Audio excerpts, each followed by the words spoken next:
Livro do profeta Joel, capítulo de número 2, versículos de 28 a 32, é o texto que nós vamos ler e sobre o qual iremos meditar também. Vou pedir para que você abra e deixe aberta a sua Bíblia nesse momento e nós prosseguiremos aqui no ensino da palavra do Senhor. Livro do profeta Joel, capítulo de número 2, versículos de 28 a 32. A gente não é muito acostumado a falar sobre os profetas menores, então tem sempre um tempinho extra aí para você localizar o livro na Bíblia, né? Passam os profetas maiores: Isaías, Jeremias, Lamentações, Ezequiel, Daniel, Oséias, Joel. Joel capítulo 2, versículos de 28 a 32, nos diz assim a palavra do Senhor. E acontecerá depois que derramarei o meu espírito sobre toda a carne. Vossos filhos e vossas filhas profetizarão.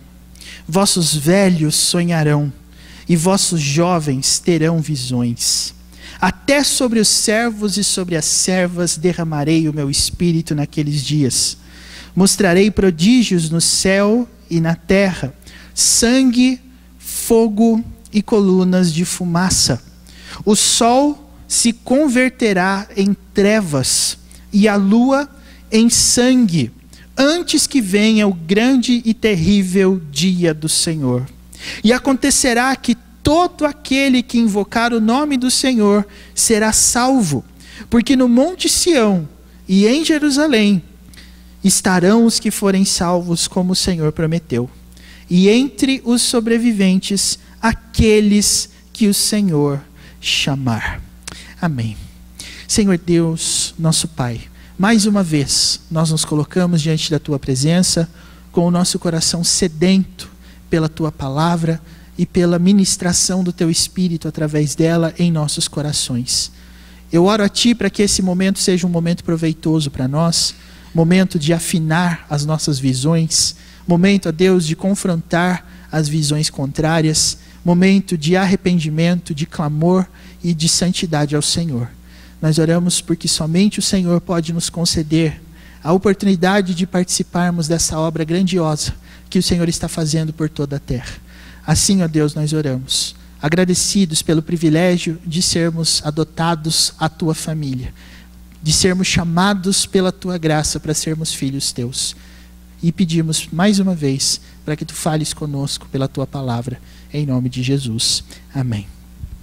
Meus irmãos, nosso tema nos domingos à noite é a igreja, e nós temos, durante esses primeiros meses do ano, falado sobre vários aspectos que envolvem a doutrina da igreja ou eclesiologia, e a partir de agora eu estarei comentando e falando a respeito do crescimento da igreja. Na primeira vez que nós tivemos a oportunidade de falar sobre esse tema, falando sobre o livro de Atos, no capítulo 9, versículo 31, nós defendemos que o crescimento da igreja acontece por meio do Espírito Santo. E é por meio do ministério do Espírito Santo que nós podemos ter todos os elementos necessários para crescermos e vermos a nossa igreja crescendo. É claro que essa informação pode parecer um tanto quanto genérica demais, porque quando você fala que a igreja vai crescer no Espírito Santo, qual é o tipo de crescimento que se pressupõe? É crescimento numérico? É crescimento intelectual? É crescimento em santidade? É tudo isso? Ou quem sabe seja uma quarta alternativa?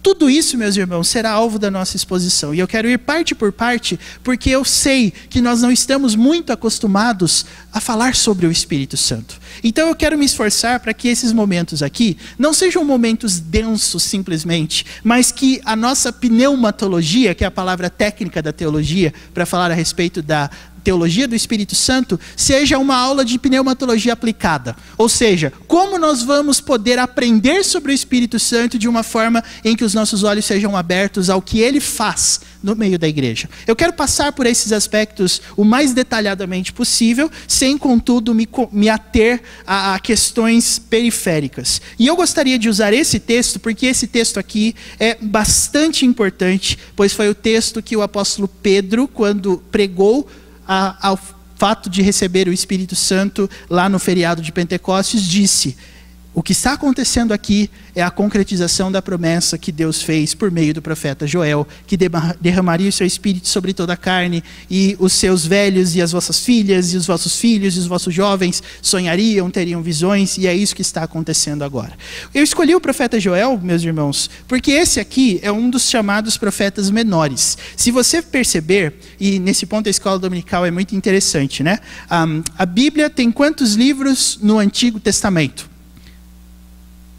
27. Dos 27, 12 são considerados profetas menores, a partir de Oséias até Malaquias, divididos em 3 grupos de 4. Oséias, Joel, Amós e Obadias profetizam em Israel num tempo anterior ao exílio babilônico que foi imposto a eles pela disciplina de Deus em razão da sua desobediência. Mas o que acontece com esses profetas menores é interessante também, meus irmãos, porque Deus os levanta em circunstâncias específicas. Eles não eram profetas de ofício, por assim dizer. Não receberam um chamado formal de Deus como Jeremias, como Isaías, que contemplou o Senhor, que teve ali visões do trono. Esses profetas menores são menores porque os livros deles são menores em comparação aos profetas ditos maiores, Isaías, Jeremias, Lamentações de Jeremias, Ezequiel e Daniel, mas também porque eles profetizaram num período curto de tempo em Israel. Joel foi comissionado um profeta porque aconteceu, e aconteceu apenas uma vez, uma das consequências da violação da aliança que Deus havia imposto por meio de Moisés. O que acontece, meus irmãos, é que Israel acabara de ser devastada por uma nuvem de gafanhotos gigantesca. E nós aprendemos isso a partir do próprio primeiro capítulo. O versículo 4 diz assim: o que deixou o gafanhoto cortador, comeu-o o gafanhoto migrador. O que deixou o migrador, comeu o gafanhoto devorador. O que deixou o devorador, comeu o gafanhoto destruidor. Irmãos, essa chuva de gafanhotos foi a circunstância na qual Joel foi chamado para ser um profeta. E ele foi um profeta justamente para explicar à nação de Israel por que é que essa circunstância de calamidade estava acontecendo.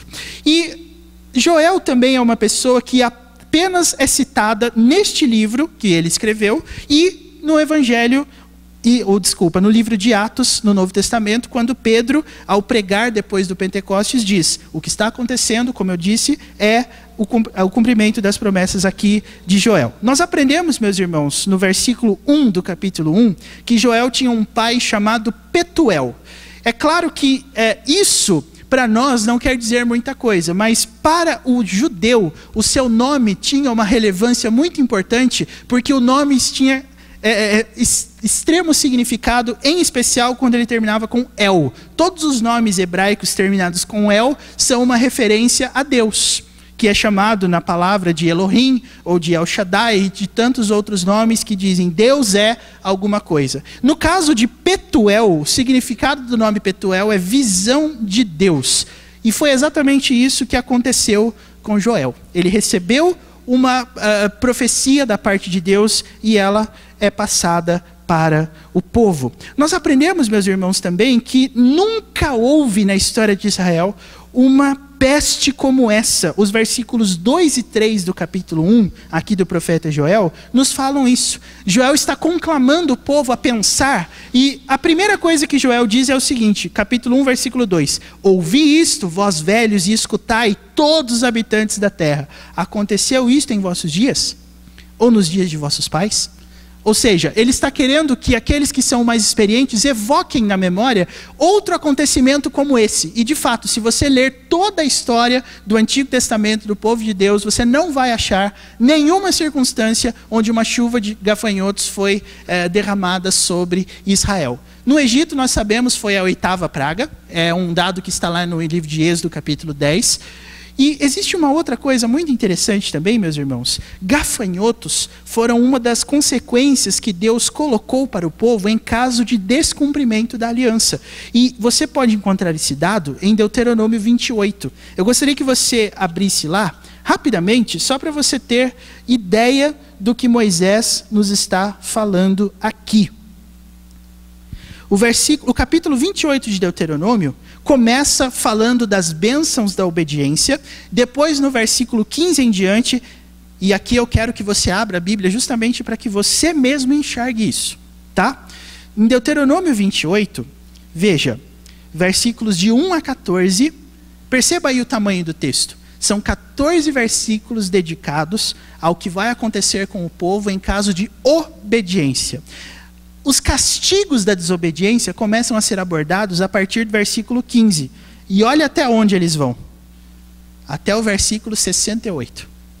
É muita coisa. E isso é justamente o porquê a gente precisa falar sobre essas coisas.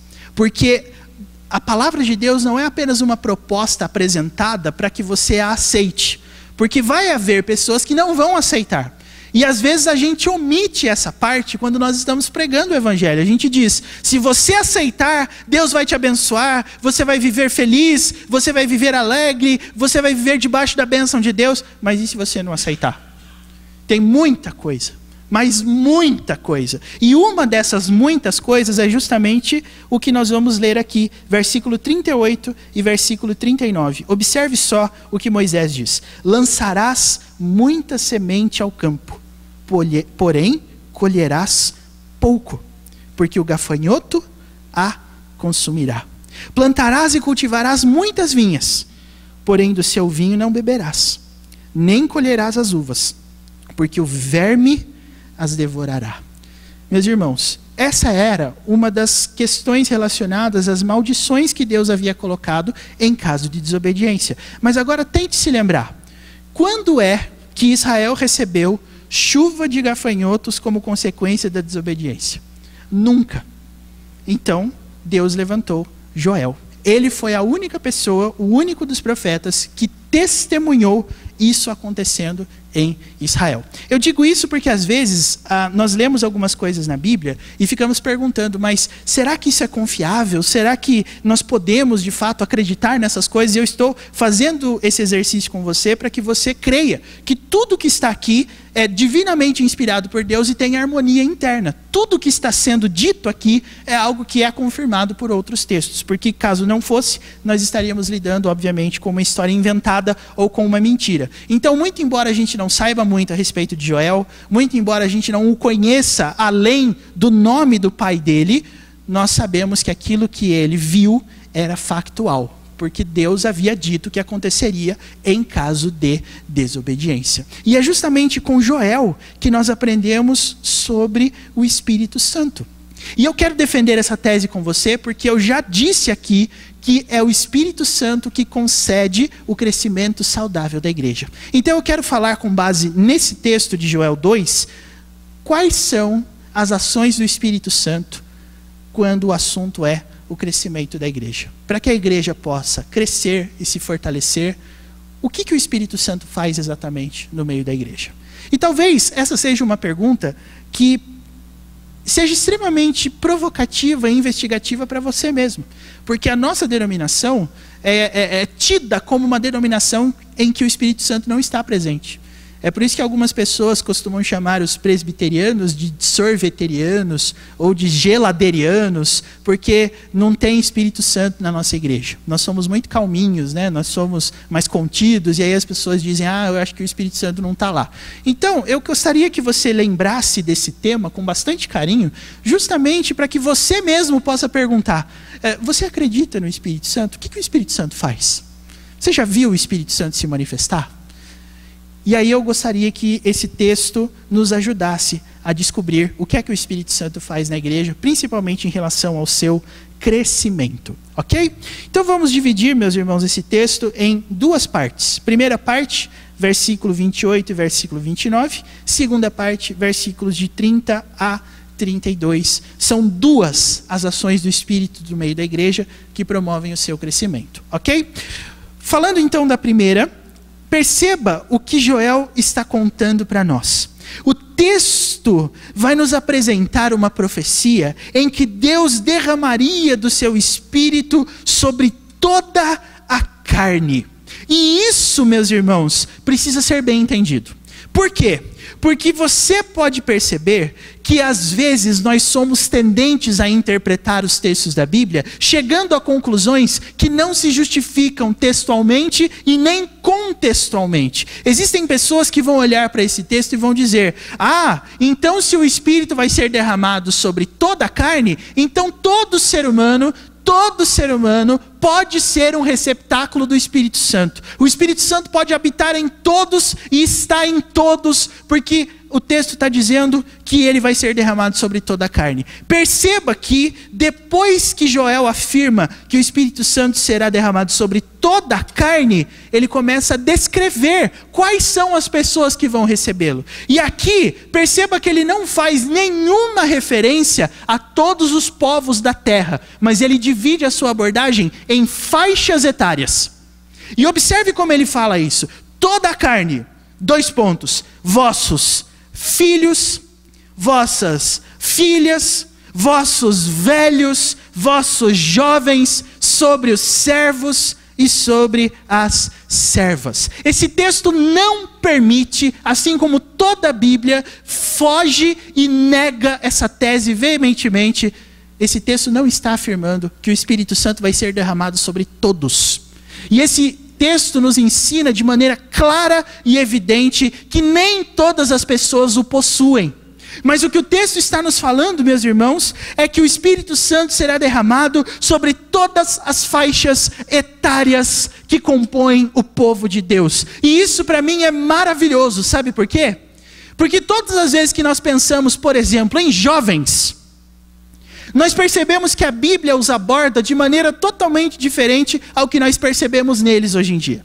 Vou dar um exemplo para você. A Bíblia diz lá na primeira carta de João: jovens, eu vos escrevi porque sois fortes e tendes vencido o maligno. Pergunto a você, é esse o quadro da juventude de hoje? Força e tem vencido o maligno? O que mais nós vemos são pessoas que às vezes nos procuram dizendo assim: pastor, presbítero, irmão, ora pelo meu filho. Ele está na faculdade, eu estou com medo que ele desvie. Eu estou com medo que ele ouça lá os professores que são mais inteligentes, e aí obviamente ele já chamou o cristão de burro, né? Mas ele vai dizer assim: os professores são inteligentes e aí eles vão desviar o meu filho do caminho da fé. Eu tenho medo que ele se desvie.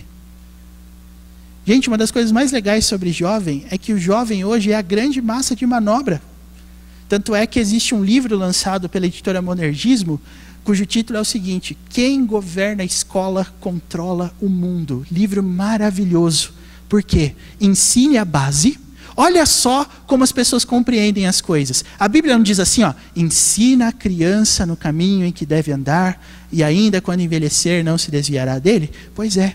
Todas as coisas erradas, segundo a Bíblia, estão sendo ensinadas desde a base. As crianças menores já estão sendo apresentadas a todo tipo de ideologia que fere os princípios da palavra de Deus. E aí, quando elas crescerem e elas observarem que a sociedade vive com valores diferentes, elas não vão estranhar.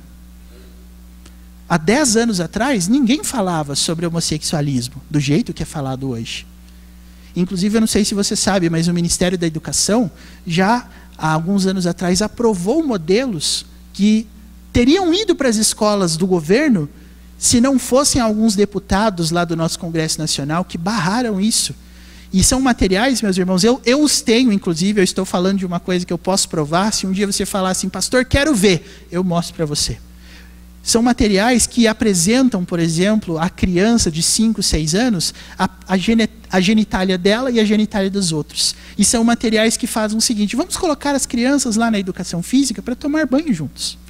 E aí o menininho vai poder olhar para o dele e para o do coleguinha. E a menininha também.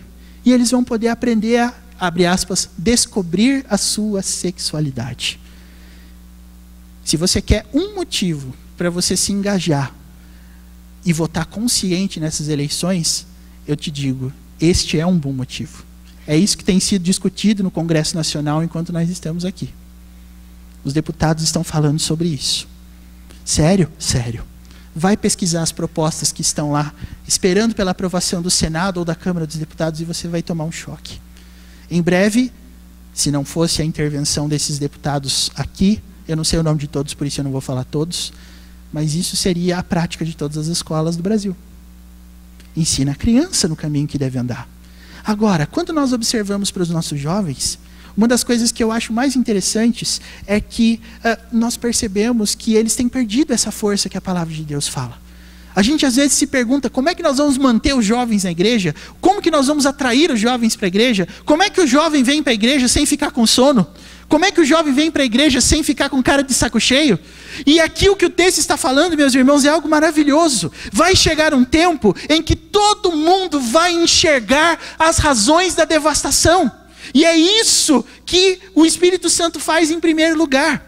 Quando o Espírito é derramado, o objetivo de Deus em derramar o Espírito é fazer você olhar ao redor e entender por que essas coisas acontecem. No caso aqui de Joel, nós estamos falando de uma terra que estava totalmente devastada pelos gafanhotos. E a pergunta era, por que isso aconteceu? E aí, meus irmãos, o texto está falando assim, que os vossos filhos e as vossas filhas profetizarão, os vossos velhos sonharão, os vossos jovens terão visões. A gente às vezes acha que essas coisas dizem respeito a experiências sobrenaturais, a visões espetaculares, mas não. O próprio Joel é um exemplo de alguém que enxergou as causas da devastação na época dele. Ele não era profeta, mas ele recebeu uma palavra de Deus. E se você voltar aí no capítulo 2 para o versículo de número 12, você vai perceber que Joel conta para o povo por que aquelas coisas tinham acontecido. Versículo 12 fala assim: ainda assim, agora mesmo, diz o Senhor, convertei-vos a mim de todo o vosso coração, e isso com jejuns, com choro e com pranto. Rasgai o vosso coração e não as vossas vestes. Convertei-vos ao Senhor, vosso Deus. O que o texto está mostrando para nós, meus irmãos, é que velhos, crianças, adultos, servos e servas serão capazes de olhar para isso e serão capazes de enxergar as causas pelas quais Deus estava punindo aquela nação. Eles serão capazes de interpretar perfeitamente a história que eles vivem e perceber por que Deus faz essas coisas. A derramada do Espírito Santo, meus irmãos, sobre toda a carne, era uma maneira de Deus abrir os olhos. E é exatamente isso que caracteriza a ação do Espírito Santo: abrir os olhos, explicar por quê. É isso que o Espírito Santo quer fazer. É isso que o Espírito Santo faria, inclusive de quem talvez a gente não esperasse nada. E olhe, meus irmãos, qual é a primeira faixa etária que o versículo 28 fala: vossos filhos e vossas filhas. Eu tenho certeza absoluta que o texto está falando de crianças, porque mais à frente ele vai falar de velhos e de jovens. Você já imaginou que maravilhoso quando uma criança entende o porquê do nosso mundo está sendo uma bagunça total? O porquê de todas as coisas acontecerem como acontecem? Essa é a visão que Deus quer dar a cada um de nós, meus irmãos. Abandone aquela ideia falsa de que o Espírito Santo são apenas experiências sobrenaturais. Não. O Espírito Santo tem como ministério primário abrir os olhos. E algum dia alguém disse assim: se nós não tomarmos cuidado, a igreja presbiteriana vai envelhecer e vai morrer. Mas eu digo a você uma coisa: ainda que nós só tenhamos pessoas de 80 anos para cima na nossa igreja, se o Espírito Santo estiver aqui, serão velhos cheios do Espírito Santo. E serão velhos que vão olhar para esse mundo e vão falar: nós sabemos o porquê dessa bagunça toda está acontecendo. Nós precisamos nos converter ao Senhor. Esse é o ministério por excelência, meus irmãos, do Espírito Santo. Então essa é a primeira coisa que você tem que perguntar para si mesmo. Você já reconheceu qual é o verdadeiro problema da nação e como é que ele é resolvido? Você já descobriu por que os gafanhotos invadiram a nação? E olha, eu não sei se você tem noção do que o texto está falando. Gafanhoto é um bicho totalmente inocente, ele não pica, ele não é venenoso, mas o gafanhoto tem um poder destrutivo que, juntamente com outros, é capaz de fazer com que todo o verde da região acabe sendo devastado. E aí eu te digo, quando alguém acaba com o verde da nação, o que os bois vão comer? quando alguém acaba com o verde da nação, como é que nós viveremos de maneira sustentável? E são essas as perguntas que Joel faz no capítulo 1. Gente, não sobrou nada. E o que nós vamos poder oferecer para o nosso Deus? O que sobrou? Queridos, quando Pedro prega cheio do Espírito Santo lá em Atos capítulo 2, acredite, o sermão dele foi extremamente duro, mas foi cheio do Espírito Santo. E sabe qual foi o ponto principal do apóstolo Pedro quando ele pregou lá em Atos capítulo 2? Nós não temos tempo aqui para estudar esse sermão inteiro, mas saiba de uma coisa: Pedro cita o Antigo Testamento para dizer o seguinte: Cristo veio porque ele foi anunciado, o que está acontecendo aqui foi anunciado, e tem mais uma coisa que vocês devem saber. O final do sermão de Pedro, meus irmãos, é bem assim, ó, versículo 36. Esteja absolutamente certa, pois, toda a casa de Israel, de que a este Jesus que vós crucificastes, Deus o fez Senhor e Cristo. Veja como ele terminou o sermão: este Jesus que vós crucificastes, Deus o fez Senhor e Cristo.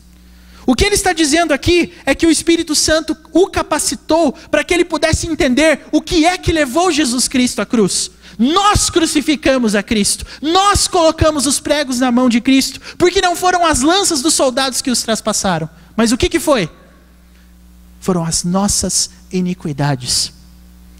O castigo que nos traz a paz, diz Isaías, estava sobre ele, e pelas suas pisaduras nós fomos sarados.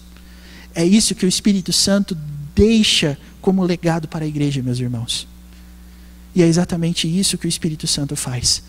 Faz com que nós entendamos o porquê a devastação acontece. E aí eu quero fazer uma pergunta para você. Qual é o meio pelo qual o Espírito Santo faz isso? Como é que o Espírito Santo abre os nossos olhos? Ora, se você ler aqui Joel capítulo 3, versículo 9, você vai ver Joel dizendo assim, ó: proclamai isto entre as nações, apregoai guerra santa, e suscitai os valentes, cheguem-se, subam todos os homens de guerra. O Espírito Santo faz você entender que você está vivendo numa realidade de guerra. E para guerrear, meus irmãos, nós precisamos de arma. Não precisamos? Qual é a arma que o Espírito Santo nos dá? O que na seleção da armadura de Deus lá de Efésios 6 é chamado de a espada do Espírito? O que é? É a palavra de Deus. O Espírito Santo abre os nossos olhos para a palavra de Deus. O Espírito Santo capacita homens, mulheres, velhos, crianças, jovens a olharem para Deuteronômio 28 e falarem assim: sabe por que essa chuva de gafanhotos aqui aconteceu? Porque nós desobedecemos a aliança do Senhor. Ou seja, meus irmãos, o Espírito Santo é aquele que capacita a igreja a voltar para a palavra. O Espírito Santo enche os nossos corações, independente da faixa etária, de amor pela palavra. A espada do Espírito é a palavra de Deus. Ou seja, o Espírito Santo não vai abrir os nossos olhos fazendo coisas mirabolantes, mas o Espírito Santo vai fazer você voltar os seus olhos para a revelação escrita. Ela é a palavra de Deus. Pessoas cheias do Espírito Santo, meus irmãos, leem a palavra. Pessoas cheias do Espírito Santo amam a palavra. E por ela entendem o mundo em que vivem. Como que nós queremos que a nossa igreja cresça? Nós queremos que a nossa igreja seja cheia de amor pela palavra. E eu quero perguntar para você: você quer atrair gafanhotos para a sua vida e para a sua igreja? Você quer atrair a devastação para a sua vida e para a sua igreja? Sabe quando a igreja começa a cair? Sabe quando a igreja começa a ser totalmente assolada por todo tipo de praga que vem da maldição de Deus? Quando nós nos desviamos das palavras da aliança, meus irmãos. Então não queira atrair os gafanhotos para a sua vida e para a sua família. Não queira atrair devastação para a sua vida e para a sua família. Firme os seus pés na palavra. É o Espírito Santo que faz isso.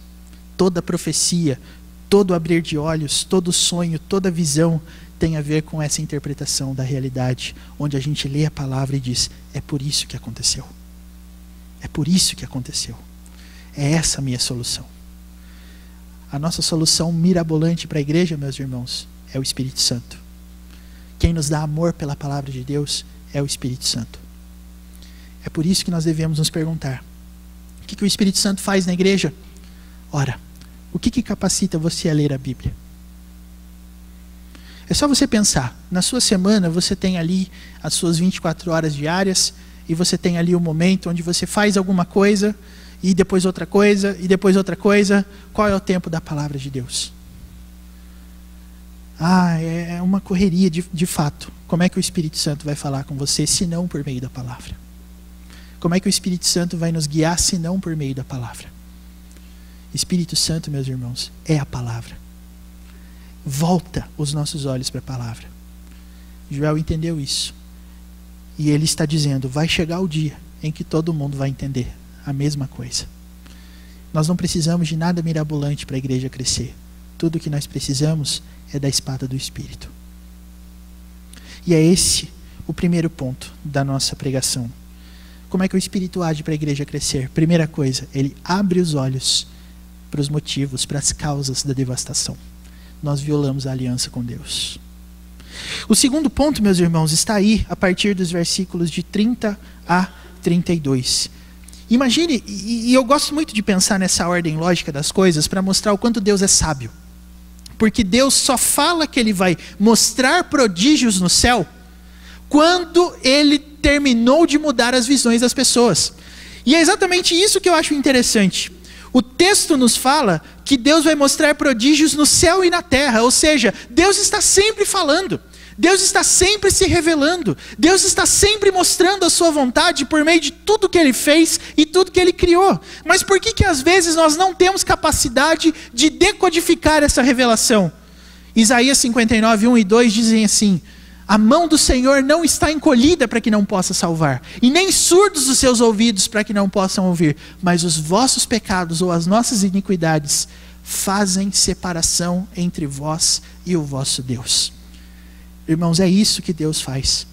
Quando ele abre os nossos olhos, nós passamos a entender que ele se revela em todas as coisas. E o texto está falando aqui especificamente dos seguintes prodígios. Versículo 30 fala de sangue, fogo e colunas de fumaça.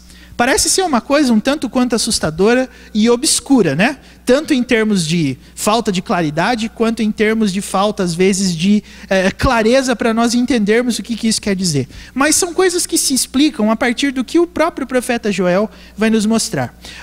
Essas figuras de sangue, fogo e colunas de fumaça vão afetar exatamente o quê? O versículo 31 fala assim: o sol se converterá em trevas e a lua em sangue, antes que venha o grande e terrível dia do Senhor.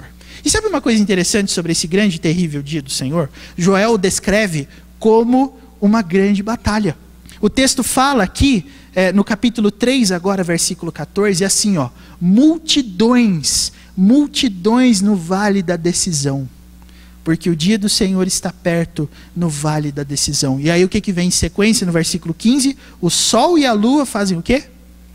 Se escurecem, e as estrelas retiram o seu resplendor. O que isso significa, meus irmãos? Que todos esses prodígios que Deus está mostrando no céu, sangue, fogo e colunas de fumaça, nos apontam para a realidade de que existe uma guerra final. E de que essa guerra final já tem um vencedor. Versículos 15, 16 e 17 vão falar assim: o Senhor brama de Sião e se fará ouvir de Jerusalém, e os céus e a terra tremerão, mas o Senhor será o refúgio do seu povo e a fortaleza dos filhos de Israel. Sabereis assim que eu sou o Senhor vosso Deus, que habito em Sião, meu santo monte, e Jerusalém será o quê? Santa. Estranhos não passarão por ela. Esse vale da decisão, meus irmãos, que é descrito aqui por Joel, é chamado aqui mesmo, no capítulo 3, de Vale de Josafá. E esse Vale de Josafá nos evoca a história do rei Josafá, que lá em 2 Crônicas, capítulo 20, recebeu uma notícia. Tem 3 reinos vindo para lutar contra o Senhor. E esse é um dos textos mais lindos da Escritura, na minha opinião. Porque Josafá apregou um jejum para todo Israel. Uma vez que ele era rei de Judá, ele deveria cuidar apenas da parte sul, mas ele convocou um jejum por todo o território de Israel. E a oração dele foi assim: Senhor, nós não temos como resistir a essa grande multidão que vem contra nós, nós não sabemos o que fazer, porém os nossos olhos estão postos em ti.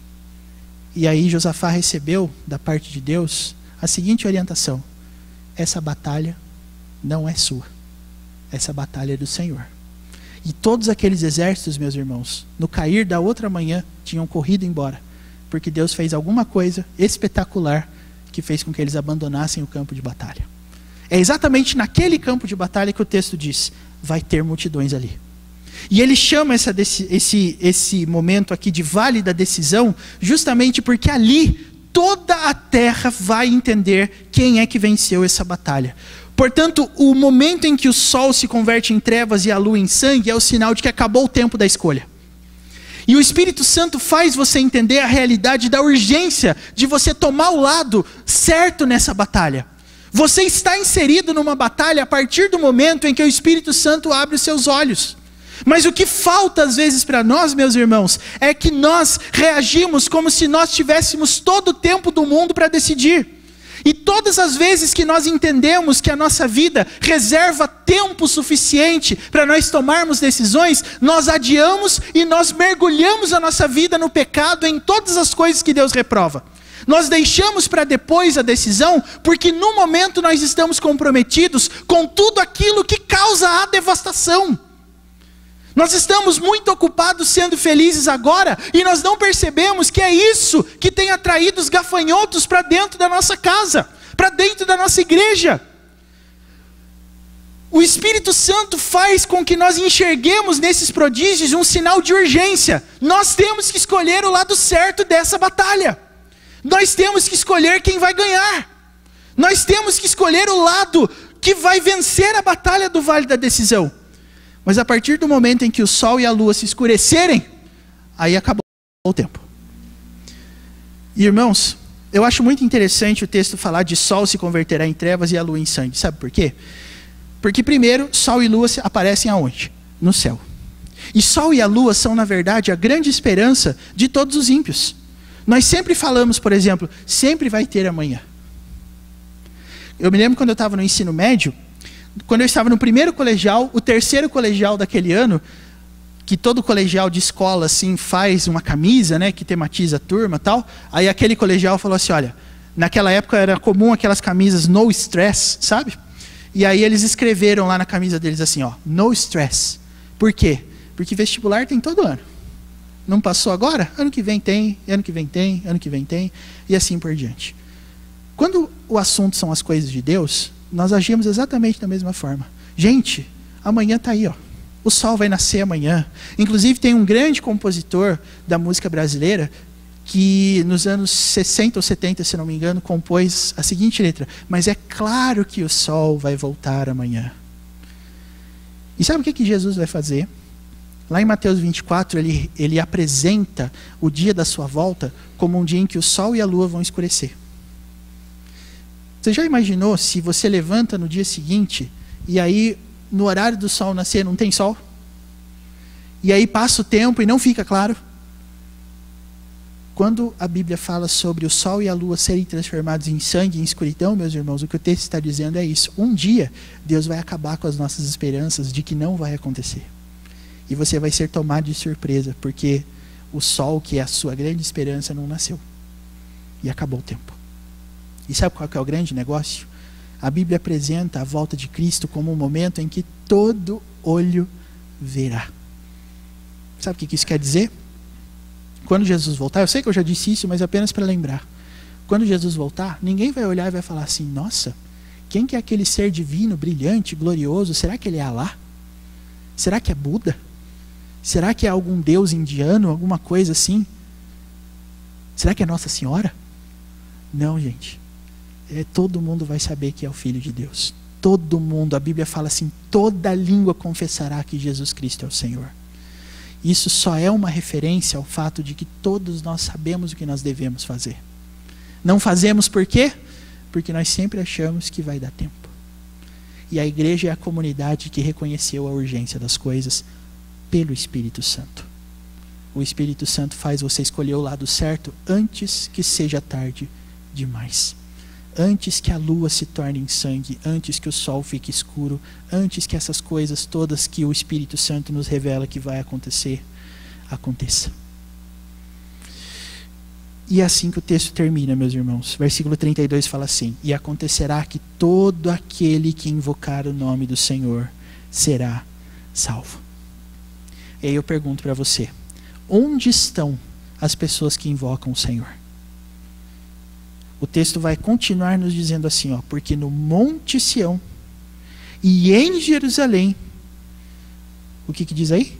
Estarão os que forem salvos, como o Senhor prometeu. No Monte Sião e em Jerusalém estarão os que forem salvos, como o Senhor prometeu. Não existe salvação fora de Sião e nem de Jerusalém. Sabe quem te capacita a crer nisso?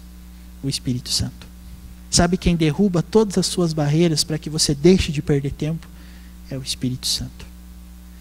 Por isso, meus irmãos, o Espírito Santo nos lembra o tempo todo daquilo que Cristo disse e de coisas que nós já sabemos, mas que com a prática de vida nós esquecemos. E é exatamente nesse sentido que eu quero conduzir você a pensar algumas coisas comigo, encerrando esse momento. Que tipo de igreja você quer? Você quer uma igreja grande ou uma igreja santa? Eu prefiro uma igreja grande e santa. Sabe como é que nós vamos conseguir isso? O Espírito Santo. E sabe como que o Espírito Santo vai nos guiar para isso? Palavra de Deus.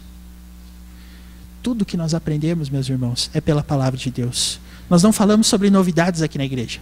Você e eu não aprendemos coisas novas aqui que nunca ninguém ensinou. Eu não vou colocar uma música aqui secular ou uma música cristã e basear nela o meu entendimento sobre a palavra de Deus. Não, eu estou aqui ouvindo e falando coisas que você já ouviu. Mas observe, como estão as pessoas ao seu redor? Como estão os jovens ao seu redor? Como estão as crianças ao seu redor? Como estão os velhos ao seu redor?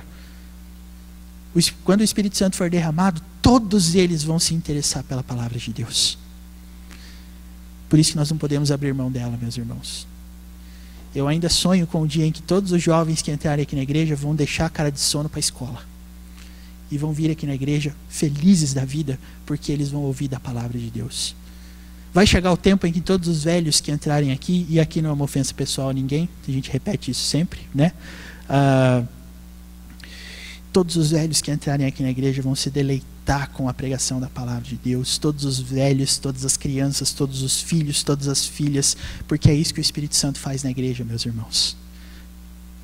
Sabe o que é que produz em você amor pela palavra de Deus? É o Espírito Santo. Como foi dito aqui antes das crianças descerem, onde você estaria se fosse só pela sua vontade? Sabe o que é que trouxe você aqui? O Espírito Santo. Foi o Espírito Santo. Sabe o que é que faz você ter apego pela palavra? O Espírito Santo. Eu não sei se você vai sair daqui hoje pensando assim, nossa, mas é isso que o Espírito Santo faz? Eu achava que era outra coisa. Pois é. Tudo que produz em nós, meus irmãos, boas virtudes, vem do Espírito Santo, porque em nós não há justiça alguma, em nós só existe pecado, em nós só existe escuridão. Tudo em nós que é bom e que agrada a Deus é produzido, adivinhe por quem? Pelo Espírito Santo. E o clamor, meus irmãos, de todos aqueles que possuem o Espírito Santo é esse aqui: rasgai o vosso coração e não as vossas vestes, e convertei-vos ao Senhor, vosso Deus. Porque Ele é misericordioso, é compassivo, é tardio em irar-se, é grande em benignidade e se arrepende do mal. Deus não quer mandar praga de gafanhoto, mas se preciso, Ele manda, para você ver que Ele não está brincando, para você ver que Ele fala sério. E é exatamente isso que eu gostaria de deixar para você aqui nessa noite.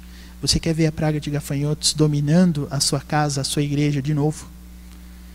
A única maneira de você afastar isso é se fortalecendo na palavra de Deus. Assim como Jesus Cristo disse, é o Espírito Santo que vai guiar vocês por toda a verdade. É o Espírito Santo que vai guiar o nosso crescimento, meus irmãos, pela palavra de Deus. É o Espírito Santo que vai convencer mentes pela palavra de Deus. É o Espírito Santo que vai derrubar todas as barreiras que nós construímos para que nós nos entreguemos de corpo e alma para o Espírito Santo. Vossos filhos, vossas filhas, vossos velhos, vossos jovens, vossos servos e vossas servas, todos eles vão profetizar. Todos eles vão ter visões, porque é o Espírito Santo que faz isso. Você crê nisso? Então é isso que nós vamos buscar em nome de Jesus. Não só pela nossa igreja, mas por todas as nossas igrejas, por todo o nosso presbitério, por todos os rincões da Igreja Presbiteriana do Brasil. Nós somos a igreja do Espírito Santo. Nós somos a igreja de Deus. Nós somos a igreja ao povo indestrutível do Senhor Jesus. E nós cremos no Espírito Santo.